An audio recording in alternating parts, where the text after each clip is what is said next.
Good evening.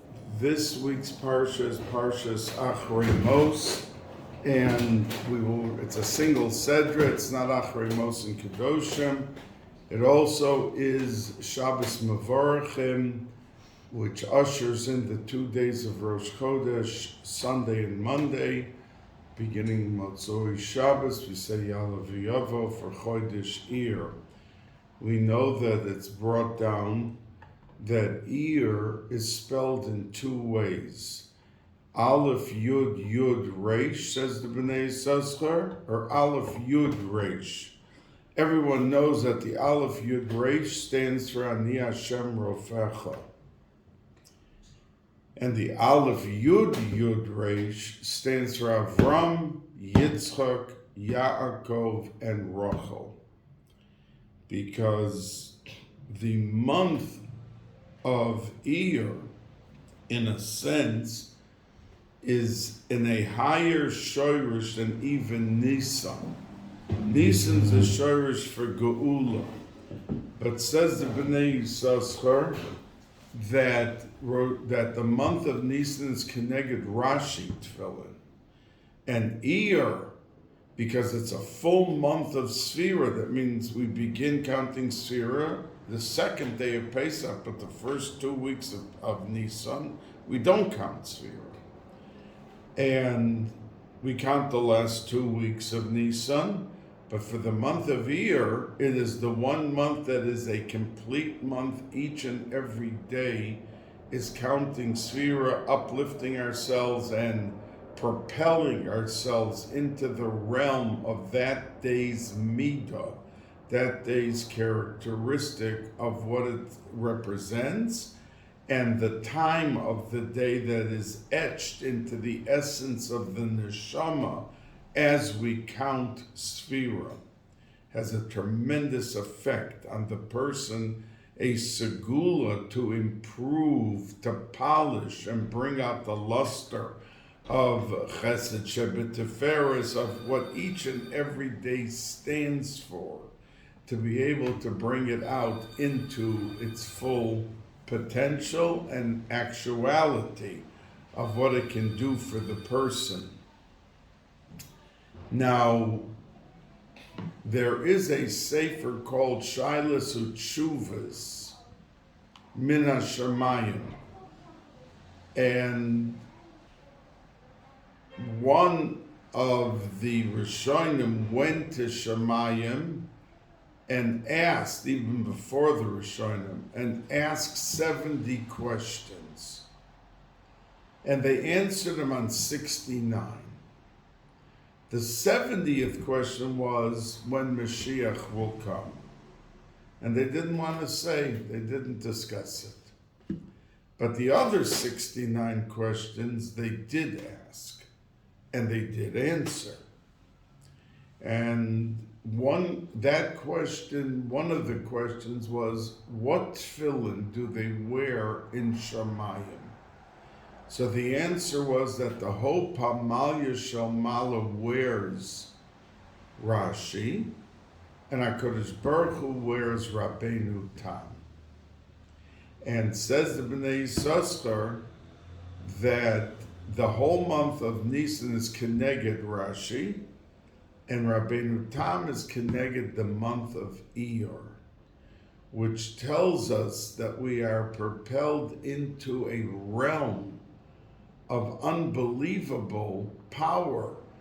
So it's not a contradiction that 1 month is Aleph Yud Resh Ani Hashem Rofecha, a month of healing and everything that goes into Ani Hashem Rofecha. But Avram, Yitzchak, Yaakov, and Rachel, the Daled Raglei HaMerkava, that they stand for Klal Yisrael and for the essence of what's important for Klal Yisrael, their parnasa and so many different things. And the Bnei Yissaschar says that's why a lot of the things that provided parnasa, like the bear of myriad, this all happened in Iyar. That there was the ability to take Klal Yisrael as they were counting Sfira and uplift them, and to be able to inculcate into their essence the power of growth as a nation, because Klal Yisrael became a nation excuse me, on Pesach, and this was actuality. In other words, they went through the Yam, and Shvi Shel Pesach incorporates the power of Mashiach ben Yosef, and that's why on Shvi Shel Pesach, when there was Kriyas HaYam Suf, that the Yam didn't want to split. They said both are serving Avodah Zarah, so why should I split for them? And the answer came that Hayom Ra'ah Vayonos, that they saw the power and the tzidkus of Yosef HaTzadik, Vayonos Vayetze HaChutza, and then it was Maskim, when it saw the Aron of Yosef there, to split. So Shvi Shel Pesach is the koyach of Mashiach ben Yosef, which we know everyone says before Mashiach ben David will come, that there will be someone with the neshama of Mashiach ben Yosef, and the Shvi Shel Pesach allows it to go to full flourish, that power of Mashiach ben Yosef. But Shemini Achron Shel Pesach, Achron Shel Pesach is Mashiach ben David, Lamanatseach al Hashminis, that goes Keneged Mashiach ben David, the Mashiach that we are waiting for. Everyone agrees that at some point Mashiach ben Yosef came already. Some said it was Reb Shlomo Karlin, because the Kadmoinim said that Mashiach ben Yosef will be killed, and he was shot by a Cossack's bullet and remained in a coma for 3 days in 1812. So whoever it was, but it's behind us. And then you come to Achron Shel Pesach, the power of Pesach, coming out in its full glory each and every day, the essence of the days of Pesach, and flowing in unison into the 8th day of Pesach, like a crescendo, a orchestra with the conductor bringing to a high point the symphony, and that symphony of Pesach and all the different various instruments like an orchestra that play into the totality of this powerful Yom Tiv come into Achron Shel Pesach, and that's why they make a Mashiach Suda, some Hasidim, others, like the Satmar Rebbe Zecher Tzadik V'Kodesh Levracha used to say, why is it called Achron Shel Pesach? That it is a day that we don't call the 8th day of Sukkot Achron Shel Sukkot, we call it Shmini Atzeres. So why do we call the 8th day of Pesach Achron Shel Pesach? Because the whole theme, he said, of Pesach is Geula. So once the Geula happens, the tzura of all these Yomim Tovim will change. So he said this should be the Achron Shel Pesach as we know it now, before the Geula. This should be the end, the last. And that the next Pesach that we have already will be the new format with the Geula that we are encompassed within. Now, there is a vort that Grada the Lubavitcher Rebbe said, and that was that we see in the Gemara Megillah, Yud Gimel, Yud Daled, that Haman had a conversation with Achashverosh, and the topic of collecting all of the taxes from the people came up. And Haman said to Achashverosh, by the Jews, it's always Shabbos or Pesach. So the Lubavitch Rebbe asked if he was talking about Yomim Tovim, why didn't he say Rosh Hashanah, or didn't he say Shavuos, Kabbalah, Satan? Why did he just mention Pesach? Now we know from the Arizal that this Haman was some character. I mean, not only what he wanted to do to wipe out the Yidden, but he and Paro and Bilam had fantastic mitzad tumah, fantastic power in their minds and their ability to hurt Klal Yisrael. And we see that Bilam wanted to, but he couldn't, and he gave an eitzah at the end. Well, let them be involved in immorality. Their God hates immorality, and that's when 24,000 Jews were killed. When Balak brought the daughters to intermingle with the men, and what came about? A calamity. Avodah Zarah, they made them bow down first to an idol, and then they were willing to be intimate. But we see that there was an unbelievable power over there. So the Rebbe answered and said he only said Pesach because he knew that to collect taxes and to come Shabbos, they would never come Pesach, because Pesach is the shorish of every Yom Tov, so he didn't have to mention any other Yom Tov. He only mentioned Pesach. So what I want to say, Pesach is behind us, but it's not behind us, because the hashpah and the shefa rab, the flow of goodness, comes constantly and continues to come each and every day afterwards. So when we're in Lag BaOmer or we're in Shavuos, it's a thank you to the intervention of that pipeline of hashpah from Pesach that flows into Shavuos. It has its own distinct Birkas Moyadecha. It was Matan Torah. It's a different Yom Tov, but it's a Yom Tov that is still linked to Pesach. And that's why he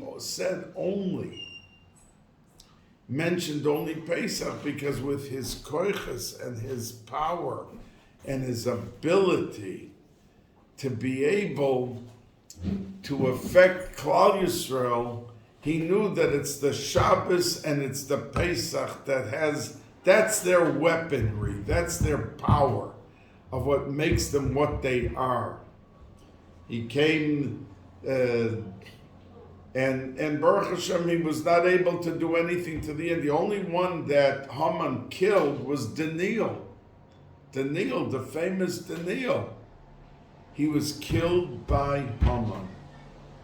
But when Haman came and saw that Mordechai was teaching the children about the Bais Hamikdash and the mincha and the flour and the korban, he walked away saying that we can't destroy this nation, because a nation that was put into Golus and is about through himself to be destroyed, and they're sitting there talking about going back to a Bais Hamikdash, and it was the second Bais Hamikdash rebuilt, that a nation who was immersed in the midst of all of this trouble, and they're sitting here in Golus, and they're about to be abolished, chas v'sholom, and they're dwelling on the inyonim of a second Bais Hamikdash.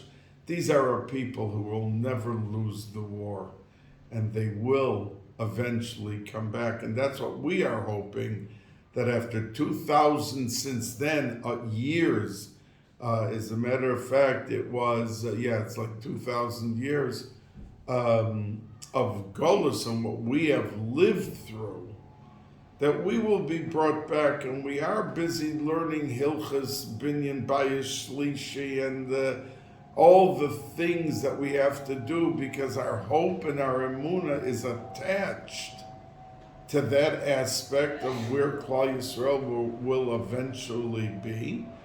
And we live it.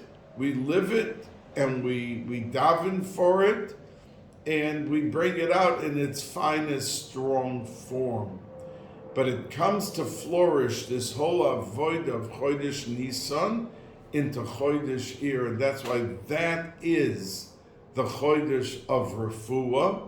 And the Bnei Yissaschar's Myrich in it, he even says that even the physical food that we eat, that every sickness comes from the food that we eat.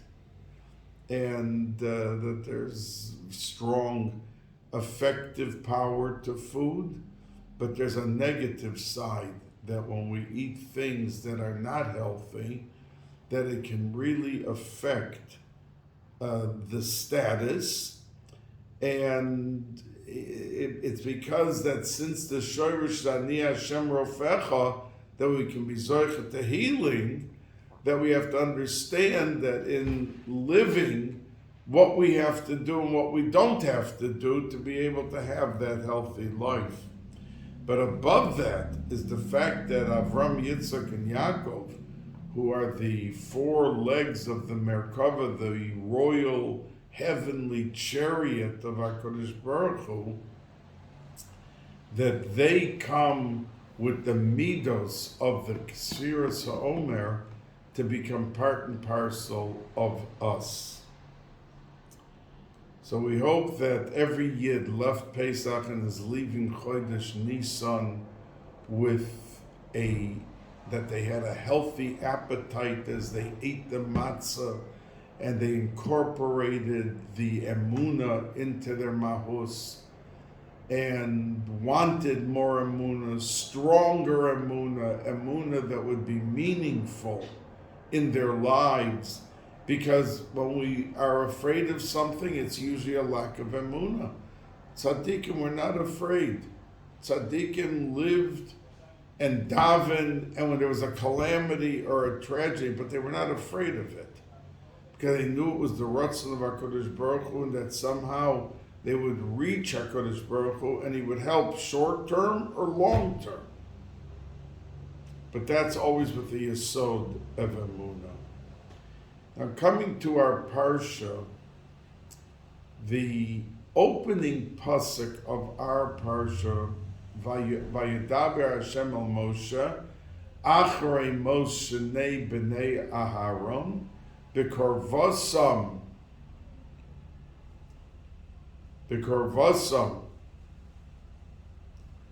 Vayamusu.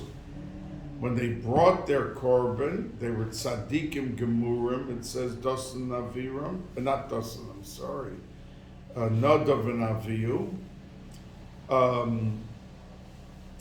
That when they brought the Eish Zara into the Kodesh Kedoshim, they were consumed immediately. But they were tzaddikim, they thought that they could rise above and beyond.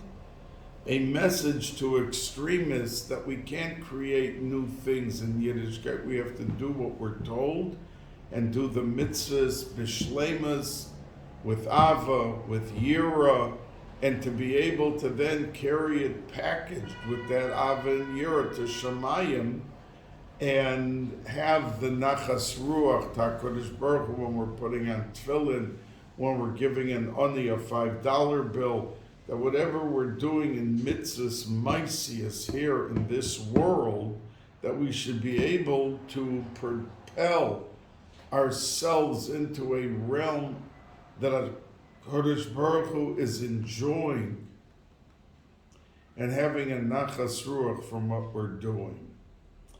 But the question that's posed by many Rishonim is, it says twice in the pasuk the lashon of misa, of dying, of them being nifter. Vayedaber Hashem el Moshe Acharei Mos, after they died, and then the last word of the pasuk is Vayamusu, and they died. So it seems to be superfluous. It seems to be extra. You could just say one time that they died, and this is what happened. That Aaron was given the Kahuna Gedoyla, and he began his functioning in the Mishkan. So why a double lashon? So Meforshim explain that, and there's a Gemara in in Tainus that when Rabbi Yochanan heard that Rabbi Chanina was nifter, he tore kriya. We know that when a person who's required lo aleinu, lo aleichem to sit shiva, that there is a chiyuv for him at the very beginning. The Gemara calls it bishas chimum, when he's still in a warm state, meaning very emotionally upset about the death of that relative. That's when he's obligated to tear his clothes. And we know that Rabbi Chanina was nifter much before Rabbi Yochanan heard about his death, about his patira. So why at that time would Rabbi Yochanan rice kriya? Why would he tear his clothes? Let's say he was nifter 3 months before, 8 months before, a year before. Why? That's not called shas chimum. So the Meforshim say that we have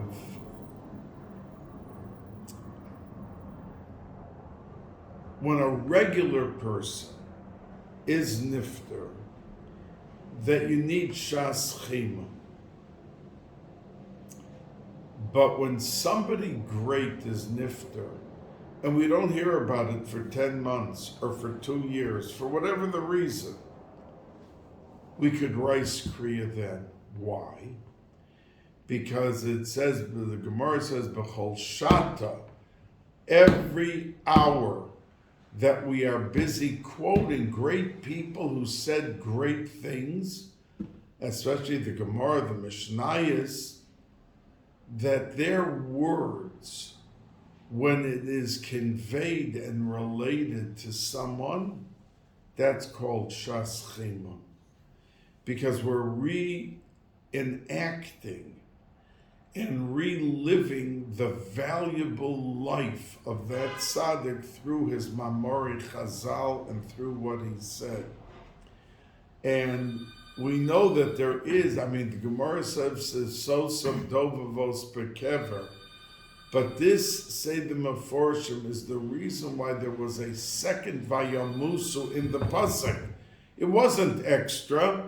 It was referring, the first Vayamusu Acharei Mos is that like anyone who dies, who passes away, there's a Misa. And there's a Chiyuv of Kriya. But for those who were real tzaddikim, and their words and their lives remain with us and keep us warm as we learn what they said and what they did. And that's why at that time is another Vayamusu, another death. It's re-happening, it's reliving the experience of the loss. And that is the reason the Meforshim say that Rabbi Yochanan tore kriya at that point. Now, we know that we learn the words, the svarim of people, there was never a terror attack in Bnei Brak while Rav Chaim Kanievsky was there. And it was really a pella because there was almost in every large city in the last 50 or 60 years, something somewhere in that city happened that was never considered sometimes smaller, sometimes larger, sometimes not death, sometimes the burning of a shul, all types of things. But Bnei Brak was never, ever touched. And many wanted to suggest that Rav Chaim was living there, so it couldn't happen. He was the Saratorah, he finished Shas, and Bavli, Yerushalmi, Tosefta, Sifri, Sifra, every year. Every year he made a Siyam Shas in Yerushalmi and Bavli. He did this every year. That was really what you would call a Sar HaTorah. And Torah is Megan Umatzli. It protects and it shields Klal Yisrael. And Taka, for 70 years, there was never the slightest event of an attack by an Arab in Bnei Brak. And he was nifter. There was already 2 or 3 events since he was nifter that you see that this is a true thought. It's not something to just pass off like, no, but it doesn't make a difference. It makes a big difference. And that's why Vayamusu was said a second time in the Pasuk, not to repeat itself, but to tell you for the regular Misa and for those who are tzaddikim, their long-lasting effect through their words and their actions and their just being there. Now, we know that the Sedra of Acharei Mos really talks about the avodah of the Kohanim throughout Yom Kippur. Like the Kohen Gadol, what did he do? When did he come? What did he do? And when it concludes that discussion, it says, Achas Bashana, that Yom Kippur was once a year. Now everyone knows it's once a year. So what did the Pasuk have to say, Achas Bashana? So the Meforshim suggest that it's a mention to us. It's mentioned as a lesson to us. Because anything that a person does, even the greatest thing, as time passes, we cool off. Person puts on the first day tefillin in his life, he can't sleep the night before. He's putting on for the first time his tefillin. Now, 10 years later, when he comes into shul to put on tefillin, could we honestly say that it's with the same fervor and zeal that he did it the first day?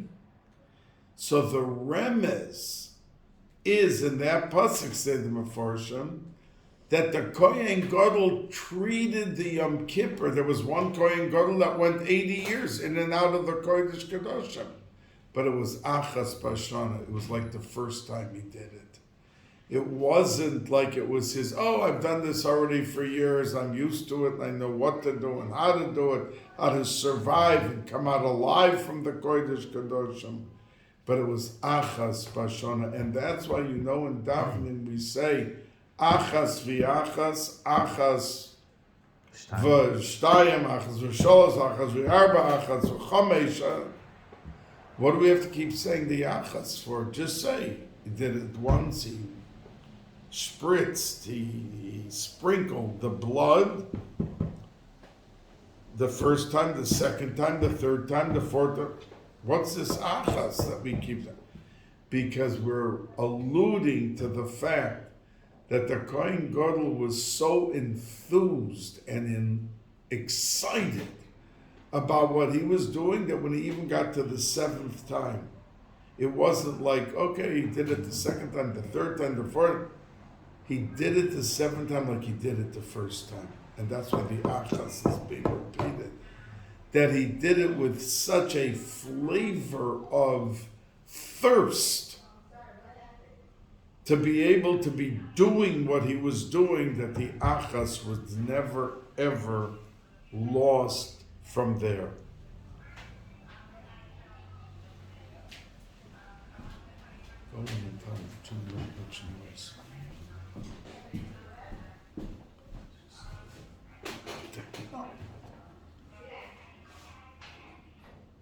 Excuse me. There's some talking in the background.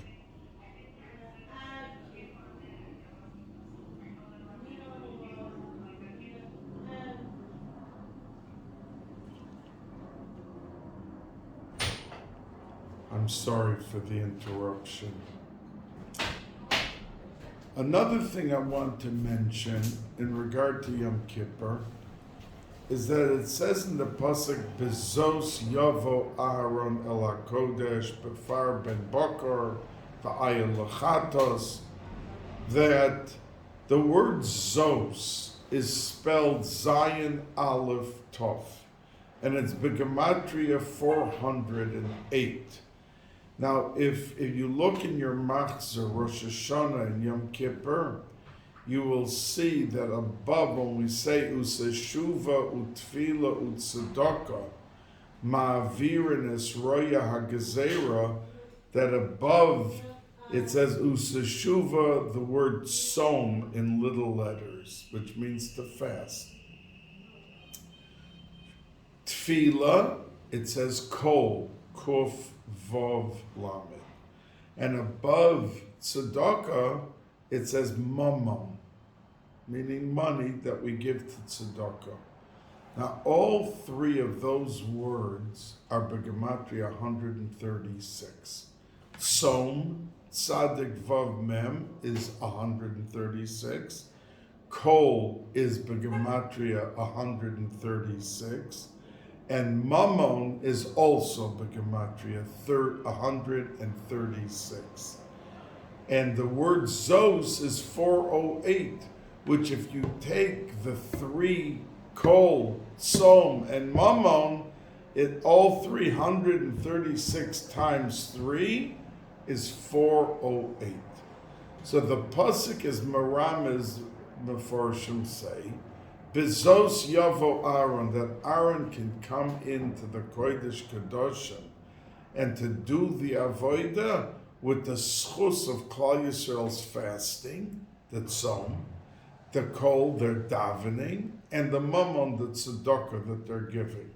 Bezos, that's the weaponry, that's the ruchniistic, powerful ability of Aaron to effectively bring about a kapara, a slicha, mechila for the past year, and that the red string turns into the white.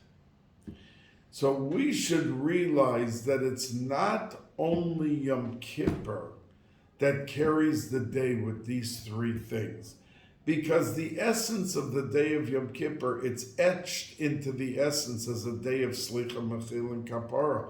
Once Moshe Rabbeinu, on that first Yom Kippur, the 10th day of Tishrei, he achieved a Kapara for Klal Yisrael when he went up, and he got a Salachti Kidvarecha, HaKadosh Baruch Hu agreed. It wasn't just for then, as I've said to you, it was for time immemorial, that forever it remained the 10th day of Yom Kippur, of Tishrei, the day of Slicha, Mechila, and Kapara. But the message to us is that we need to be able to succeed. We have to wipe a slate clean. And wiping the slate clean meant only not for Yom Kippur. That means it says a person is supposed to do tshuva at night for what he did that day. And it says a person should do tshuva on Friday for the entire week. And we have Yom Kippur Katan, which is once a month, for the month. And we have Yom Kippur for the once a year. So there's zmanim that have to carry the day, that we have to look back and we have to, for a moment, not just go about our business and then fall asleep, but take a moment to be able to carry the day in its powerful actuality. And it has to have as part of the ingredients the slicha, the mechil, and the kapara. And that's why we do tshuva at those different intervals. But that bezos is a hint to us. Is there a day that we're not davening properly? It means we're all davening. Are we daydreaming? Are we thinking about our meetings? Are we thinking about what we have to do? We're talking to HaKadosh Baruch Hu. If we were standing in the Oval Office, I don't think the person would be daydreaming about the suit that he has to buy. He's talking to the president. He's focusing on what he has to say and what he wants to accomplish. And that has to really be, it's so available that we can do it 3 times a day, the davening. But if we think for a moment who we're talking to, and who we're standing before, it has to shake us into a mode of seriousness and to be able to effectively deliver what we need to deliver to HaKadosh Baruch Hu and for ourselves, that it opens up the tzinoros. And when we give a day of fasting, which is not easy, and the Balatanya talks ba'arichas, that even though a person achieves a tremendous amount, like you see, Esther said that the first thing to do is to unify Klal Yisrael, Lech Kenos Eskola Yehudim, and then Vitsumu Olai. She didn't, and it was Pesach. So they gave up all the mitzvahs that year. No one ate matzah, no one ate matzah. Someone else would have timed them. What are you talking about? You do the mitzvahs that could help turn over the whole gezerah, but it wasn't big as fasting. And that's why the halacha is we're not allowed to fast on Shabbos. Even Tisha B'Av comes out on Shabbos, but we push the Tisha B'Av off until Sunday.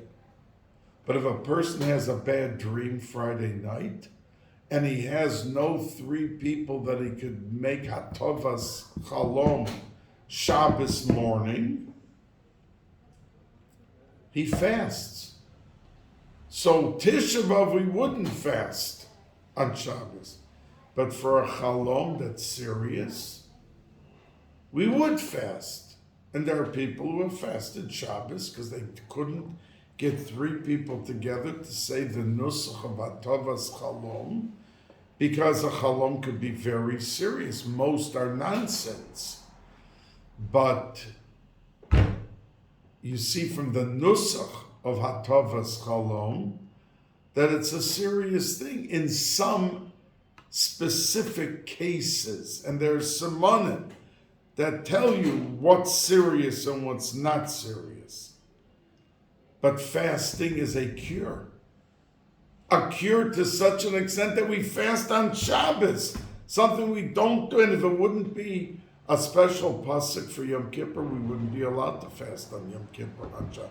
Of course, we fast Yom Kippur Shabbos, but that's because of an extra pasuk, an extra 2 words that we learn out that if Yom Kippur falls on Shabbos, that we fast on Shabbos.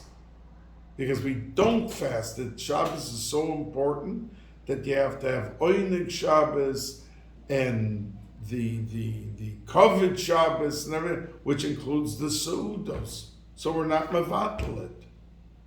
But for a Chalom we do. And the medicine to uproot the difficulty and the problem is the fasting. And tzedakah, as I have told you often, that no other mitzvah does the Gemara go to such a length. Gedolah tzedakah shemakareves as ha'geula, gedolah tzedakah shetatzel mimoves.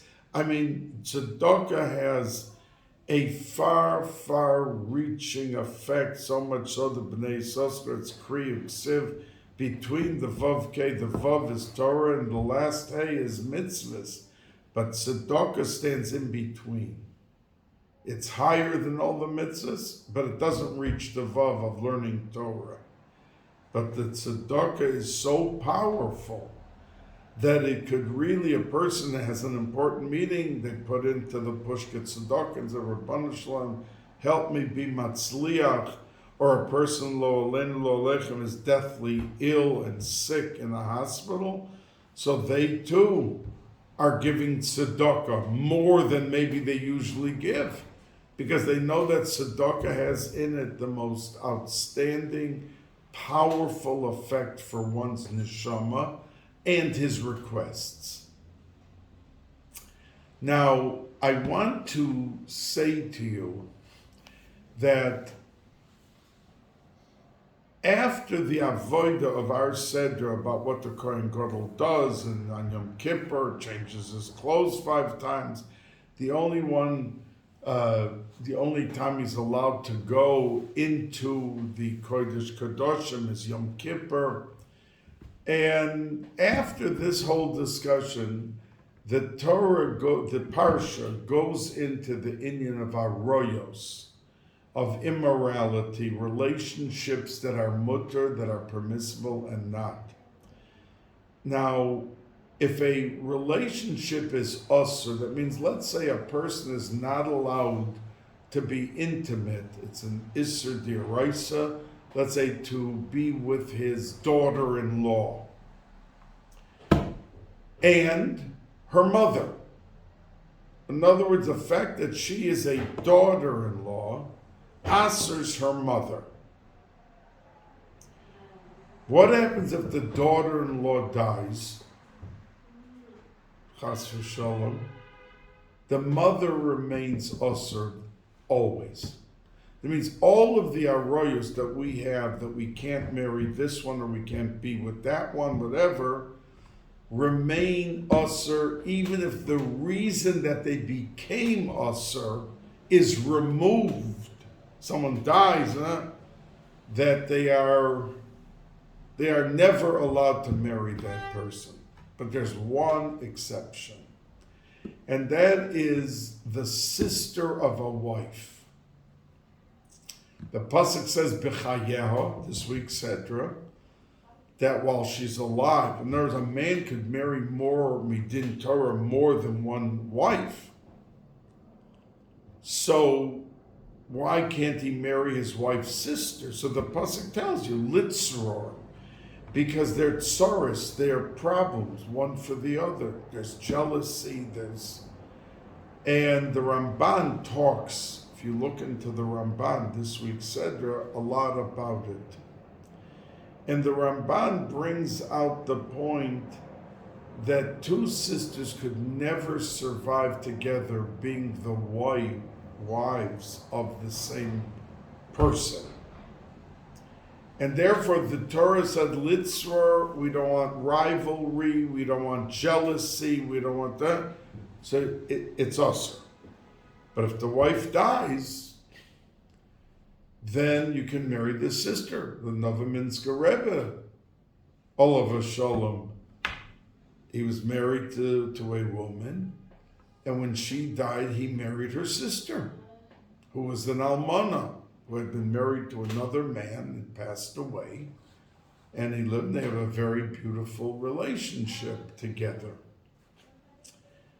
Now, the Ramban wants to bring out the idea that the Torah was so sensitive to promote goodwill.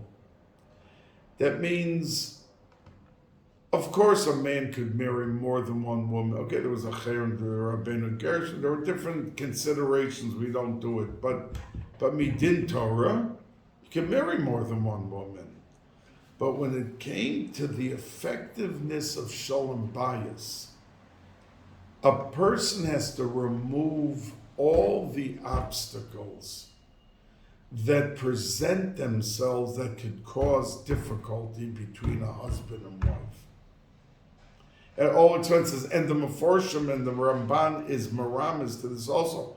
He talks about children, and the Meforshim talk a lot about it, that you can create in a household an atmosphere, if there's two sisters' wives, that the jealousy is heightened, that it affects every child in the house. They see how the mother's, this one's miserable this day, this one's miserable that day. Someone gets a new dress, why didn't I get that? 100 examples of how there can be bad feeling.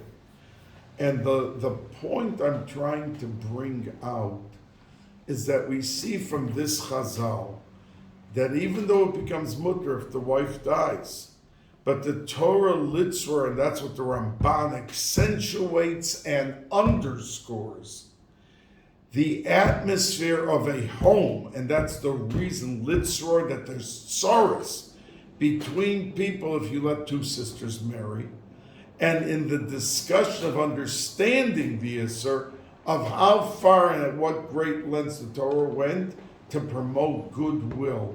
So if a person knows his spouse doesn't like something, doesn't like that they don't hang up the coat, they leave it on a chair. So you should go the extra yard, the 10 seconds extra, to make sure not to leave the coat over here, or whatever the issue is. That as long as it's doable, sometimes it's not doable. Sometimes, that's why there's a Gemara Gittin, and sometimes a person divorces, lo aleinu, lo aleichem, because it affects everyone. When people come to me and they say, Baruch Hashem, one thing, we got divorced, but the children are wonderful, fine. Absolutely not true. And they're not lying. They in their minds think, because they wanted to do everything in a way that there should be shalom and happiness.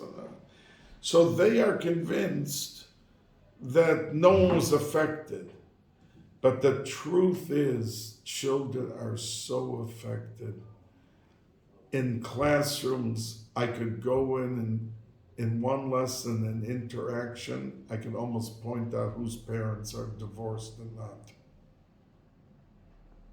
You could see in certain ways that, and I don't mean being wild or something, in how they ask a question, how they answer an answer, what they say, what their comment is, whether they're living under the duress of a divorce, under the best of circumstances. So the lesson really we take away is we have to be very careful and sensitive to atmosphere in us, because that's what that pasuk is talking about. Look at the Ramban. And I want to share with you, maybe as the last thought for tonight, on Yom Kippur, we know we have 5 tefillas, and we have 5 halakim to our neshamas: nefesh, ruach, neshama, chaye, and yechida. The myriad, kol nidre, and myriad is keneged the nefesh. The shachris is ruach, so brings the Arizal and all the Sifrei Kabbalah. The neshama is musaf. The chaye, which is higher, way, way higher, is mincha. And ne'ilah is yechida, which only reveals itself once a year at the time of ne'ilah. And that's why we keep open the Aron Kodesh, the whole ne'ilah. Now, if you look at the Kriyas HaTorah for mincha, it's about total immorality. A zocher shouldn't be married to another zocher. This, the sister to that. That's the. Now, if I asked you, if you had to institute, what kriya should we have for mincha on Yom Kippur? That we went from nefesh into the realm of ruach, into the realm of neshama, into chaye. What kriyas HaTorah would you put in? You would put in Kedoshim Tiyud. It's a realm of pure Kedusha, pure Tahara, pure. We take a Kriya of Aroyos and all of these things that's meant, and that's the Kriya for Mincha and Yom Kippur. So the Meforshim answer yes. Because before Matan Torah, a brother and a sister, who was the wife of Hevel and Cain? The sisters that they were, the twins that they were born with. Hevel had 2 sisters he was born with, and so was Cain, 1 sister. The Shivtei Ka, who were their wives? The sisters. When there were other inyanim like Bina and Malchus, Rachel and Leah, so they went out of that Geder, but he married 4 sisters, because he saw that the Hashlama, because Bilhah and Zilpah, according to most, were sisters, and they were just from a different mother, but they were sisters of Rachel and Leah. So we say it was before Matan Torah, whatever. But the Shoirish of Aroyos Like when Mashiach will come, a lot of things will become mutter, which are usher before. So in their essence, in the structure of the day, it's not fat, tumah, that's what you're putting in for Yom Kippur Mincha. We're going back to the essence of what was in the world and what was mutter and what was not mutter. And we know that when Mashiach comes, things are going to change. So we instituted it for that reason, to bring us up to the loftiest level that we are in at that time. It's even higher than the Neshama. It's higher than the Neshama, the avoid of the Kohen Gadol and everything that we say in Musaf is Neshama. It's not Chaya. It doesn't reach Chaya. But the Kriya of Mincha does reach that level. So I want to wish each and every one of you, this Shabbos is Shabbos Mavorchim HaChodesh Haba Oleinu L'Toiva, that we are going to usher in Shabbos. It's Shabbos Mavorchim, and the Shabbos Mavorchim has a power over the entire Chodesh. That means Rosh Chodesh. Rosh is like the head.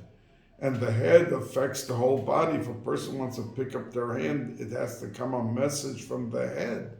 So every day of the Chodesh is affected by Rosh Chodesh. But the Shabbos is mashpia, as the Zohar HaKadosh, my name is Baruch and Kol Yomen, that every day of the Chodesh of the week gets its koyach from the preceding Shabbos. So if there's a Shabbos Mavorchim and a day later is Rosh Chodesh, that Rosh Chodesh is pulling its strength from the Shabbos. So we have to go out of our way to say more Tilim, to give more Shiurim, more Divrei Torah, to have the Oinik Shabbos make a special Michael, Lekovid the Shabbos Mavorchim, that it should enhance and uplift the dignity and the structure of the overflow of gifts and goodness that come from a Shabbos Mavorchim. Good night.